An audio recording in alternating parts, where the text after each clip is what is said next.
안녕하십니까. 초육기후백 악필 교정 인성 한문. 자, 이번 시간에는 아홉 번째 시간을 한번 같이 한번 우리가 글씨에 대해서 서로 보도록 하겠습니다. 일단은 아시는 것 같이 우리가 이제 글씨만 갖고 얘기하다 보니까 너무나도 좀 예리하고 좀 뭐랄까 좀 재미가 많지만 일단 그래도 진도상으로 좀 표시할 내용이 돼야 될 것 같아요. 그래서 우리가 지금 가능하면 초전에도 한번 말씀을 드렸지만은 사자수학을 한 편씩 우리가 아시는같이 사자수학은 144문이 돼 있죠. 여러 내용도 다리하는 교재도 있지만은 143문인데 그 중에서 한 번에 우리 9차부터는 한 편씩 이렇게 하면서 그래도 뭔가가 진도가 있을 필요가 있을 것 같아서 이렇게 같이 해보겠습니다. 결론 얘기는 우리가 바른 글씨를 하면서 인성도 하면서 한문도 같이 한다는 이런 개념으로 우리가 한번 전반적으로 생각을 하시면 좋겠어요.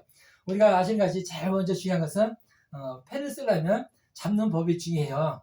우리가 이제 유튜브라든지 여러 가지 나오는 사고도 보면 연필 잡는 법이 많이 있어요. 물론 어떤 글씨를 쓰냐에 따라서 펜을 잡는 방법이 틀릴 수가 있어요. 사실은. 그렇지만 우리가 쓰는 것은 구서체, 해수체요. 글씨의 기본이 되고 표본이 되는 내용인데, 다시 말씀드리면 깎인 부분, 볼펜이 됐던 연필이 됐던 깎인 부분 약간 우회점에서 엄지검지가 이렇게 닿아야 되겠죠. 엄지검지가 이렇게 타고 이렇게 되고 똑같이 그 다음에 가운데 장지는 첫째 마디쯤에다가 대주고 그 다음에 오지하고 육지는 사지하고 오지는 꽉 쥐는 거죠. 쥐어서 위에서 봤을 때는 이게 직사각형 모양 되게 그런 요 정도 이런 식으로 되고, 제일 중요한 것은 이 검지가 대부분이 눌러요.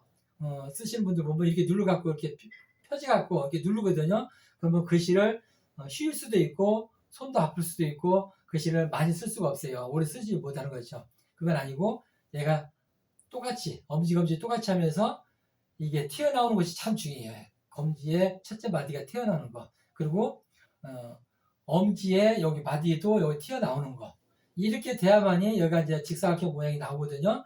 이 자세를 꼭 좀 어떻게 보면 운동이나 뭐 할 때도 기본적인 자세가 중요해서 그 연습부터 시작하듯이 하니까 꼭 좀 이 자세를 먼저 생각했으면 좋겠어요. 자, 그렇게 하시면서 우리 내용을 한번 볼게요. 부생 아신하시고 모국 오신이로다. 한자의 전체적인 해석이라든지 이런 건 안 할게요. 우리가 다 아시는 사항들이고 우리가 한문을 위주로 하는 게 아니라 악필 규정이랑 같이 하기 때문에 그냥 뜻으로만 보고 말할게요.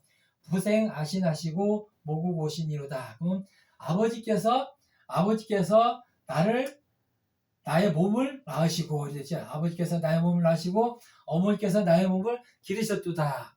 당연한 거죠. 아버지가 낳다 이 개념은 시적으로는 낳도록 씨를 뿌려줬다는 개념이기 때문에 여기에 대해서 크게 생각하지 마시고 이런 뜻이에요. 뜻이면서 우리가 이제 글씨를 한번 볼게요.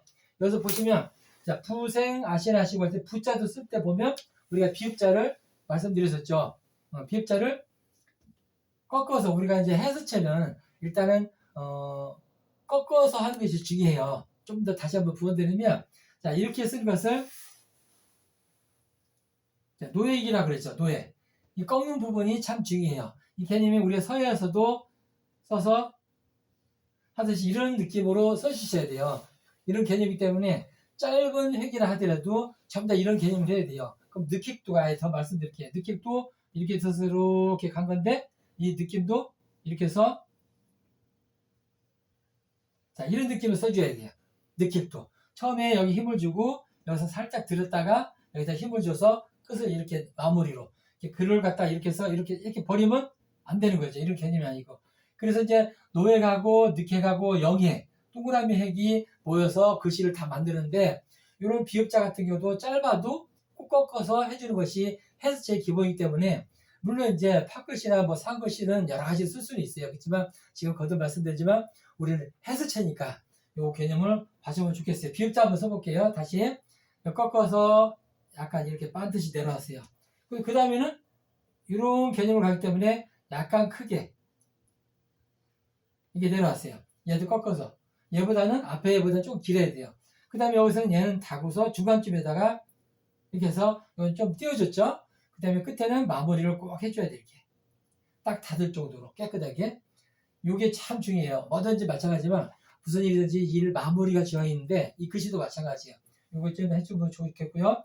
그 다음에 우획을 올 때는 무조건 딱 찍는 것보다는 요 간격을 생각해 보셔야 돼요. 요 간격을 생각하시면서 요 정도 띄면 되겠구나. 그래서 이렇게 좀 띄어서 이렇게 온 거죠. 그랬었을 때 요 간격, 이 간격, 이런 간격이 다 정해지는 거예요. 그 다음에 중앙쯤에서 해서 꺾어서 이것도 꺾어서 와서 이렇게 쭉 내려서 이렇게 올 거. 얘도 중앙에 와야 되고. 이런 개념이에요. 자, 그러면 이 글씨가 이렇게 봤을 때 이런 삼각 모양이 되는 글씨가 된 거죠. 이런 식으로. 이런 부분을 할 수가 있어요. 자, 일단은 해수체에서는 이렇게 썼다 봤을 때는 우리가 상황 글씨체에서는 여러 가지가 볼 수가 있어요. 여기서 뭐 이거하고 달리 생각했을 때 이렇게 해서 이렇게 쓰는 글씨도 있고 얘를 크게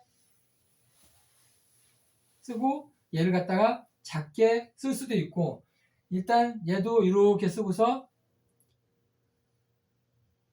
이렇게 쓸 수도 있고 글씨는 사각 글씨이기 때문에 여러 글씨체로 만들 수 있는데 우리가 거듭 말씀드린 같이 일단은 정석으로 쓰는 해수체만 해주시면 우리가 저번에도 말씀드린 같이 뭐 차틀체도 있죠. 차틀체도 이런 것도 이렇게 이런 글씨가 있는데 부자도 이렇게 쓸 수 있거든요.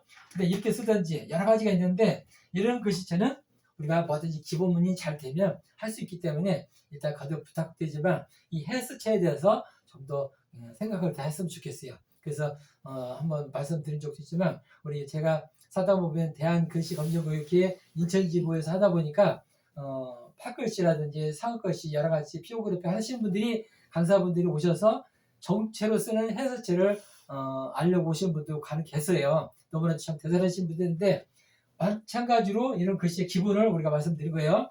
자, 부자도 이런 식으로 쓰시고 생자 같은 경우는 먼저 쓰실 때는 생자는 3액이 있구나. 하나, 둘, 셋. 요거는 먼저 생각하셔야 돼요. 그래야 글씨 배열을 하거든요. 그렇기 때문에 그냥 막 쓰면 큰일 나요. 그렇기 때문에 글씨 크기라 여러 가지 생각을 하셔야 되니까 생각해서 그러면 시옷을 약간 오해만큼 써야겠다. 이런 생각해서 상단 오해 이렇게 쓰고 그 다음에 얘에 맞춰서 얘 썼어요. 그 다음에 여기 동그라미 하나만 와서 이렇게 이런 개념을 갔어요. 이 동그라미도 여기에 맞춰 와야 돼요. 중앙에 맞추고 여기 넘어가지 않도록. 중앙이 넘어가면 안 되겠고요. 그 다음에 요 개념도 이렇게 맞춘 거 같고 요 사이 띄는 거라든지 그래서 이런 모양 삼각 모양이 된 거죠. 전부 다 이런 모양이 되게끔 쓰는 것이 기준이에요. 그렇기 때문에 이 글씨를 좀 더 아시는 같이 좀 더 규격 있게 자, 아자도 마찬가지고 신자, 모자, 국자, 오자, 신자 근데 이 국자만 한번 쓰고 오늘 마칠게요. 다른 글씨는 다 요형이 더 비슷하니까 국자도 보면 각지게 물론 쓸 수가 있어요. 이렇게 각지게 쓸 수가 있지만 지금 여기서는 약간 부드럽게 했어요. 왜? 밑에도 각진 글씨가 와야 하기 때문에 그래서 얘를 이렇게 왔어요. 기역자가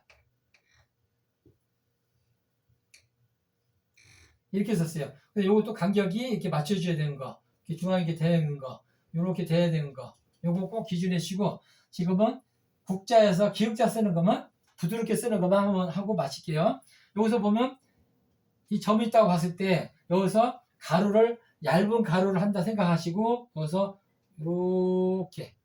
이렇게 여기서 딱 멈췄다가 여기서 꺾어서 이렇게 오는 식으로 둥그렇게 이게 아니고 둥그렇게 오는 게 아니고 여기서 왔다가 꺾어서 이렇게 오는 식으로 이렇게 기억하는 습관도 괜찮으세요. 기억자가 여러 가지가 있을 수 있어요. 그 비음자도 마찬가지고 흑자들이 다른 흑자와 어떻게 동형을 하느냐에 따라서 그 흑을 좀 자음자를 병행을 하는 것이 중요하기 때문에 지금 같은 경우는 기역자 같은 쓸 때는 이런 경우는 여기서 살짝 돌려서 멈췄다가 여기서 꺾었다가 이렇게 오는 거 요걸 말씀드렸어요. 기역자 요거만 한번 오늘은 좀 연습을 좀 하셔서 점을 찍으신 다음에 이렇게 하는 습관 깊이 가는 게 아니라 얇게 가세요. 먹다가 여기서 멈춰서 꺾은 거예요. 꺾은 느낌이 여기 살짝 오면 더 낫죠. 그렇지 않으면 이렇게 둥그러진 글씨가 되면 모양이 있으니까 그래서 일단은 지금 말씀드린 같이 자음자를 쓸 때 어떤 자음자 어떤 모음자와 만나는 거에 따라서 그 획이 글씨 순이라든지 모양이 조금 다르질 수 있거든요. 그런 부분도 생각해서 썼으면 좋을 것 같아요. 오늘은 시간상으로 자 고생하시고 보고 오시는 이유로다 이 글자에 대해서만 네 글자만 간단하게 말씀드렸어요. 거듭 부탁드린 것은 연필 잡는 법이 제일 중요하니까 요것만 다 신경 쓰시면서 우리 글씨를 천천히 나 스스로를 성찰한다 이런 마음으로 했으면 좋겠습니다. 너무 감사합니다. 다음 시간에 뵙겠습니다. 안녕히 계십시오.